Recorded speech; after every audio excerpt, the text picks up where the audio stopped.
कुठेही किती फिरलो ना, तरी आपल्या घरी आल्यावर ते जे समाधान असतं ना, ते कुठेच नाही. सो फायनली आम्ही आमच्या घरी आलोत आणि खूप मस्त वाटतंय. सो सगळी तयारी घरातली आता चालू केली आणि मग जे कपडे नेलेले तिकडे ते सगळे धुवून टाकले आणि मग ते वाळत घातलेले. एवढ्या सगळ्या कपड्यांचा पसारा झालेला. माझ्या अंगात इतकी मस्ती ना, माझ्याकडे ऑलरेडी 2 शूज होते, तरी पण मी नवीन शूज फिरायला जाण्यासाठी घेतले आणि त्याची हालत काहीशी अशी झाली. पूर्ण मातीने लाल-लाल माखले. ते आता मला सगळं साफ करायला लागेल. मग इथे सगळं साफसफाई कचरा वगैरे काढत होती आणि खिडकीवरचा जो पसारा झालेला ना माझा, तो सगळा मी आवराआवर करत होती.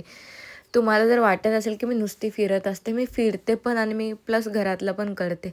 असं नाही की मी ज्या वेळेला जे करायचं ना तेच करते. म्हणजे जे घरात असेल ना तर घरातलंच करते आणि बाहेर असले ना की बाहेरचंच करते. स्वतःसाठी पण जगते आणि सगळ्यांसाठी जगते. सो माझं तरी असं असतं, जिथे जाऊ तिथे मी माझी स्वतःची सेल्फ रिस्पेक्ट किंवा जे माझ्यासाठी जे करायचं ना ते मी करतेच. सो नंतर मग सगळी कामं आवरली माझी आणि मग फ्रेश झाले. मग मला इथे चहा बनवायचा होता. सो मला स्वतःच्या हातचा चहा पण खूप जास्त आवडतो बिकॉज मी जरा चांगला करते आणि मला जर वेलची पावडर वगैरे टाकायला लागते त्याच्यामुळे अजून चहा मस्त होतो.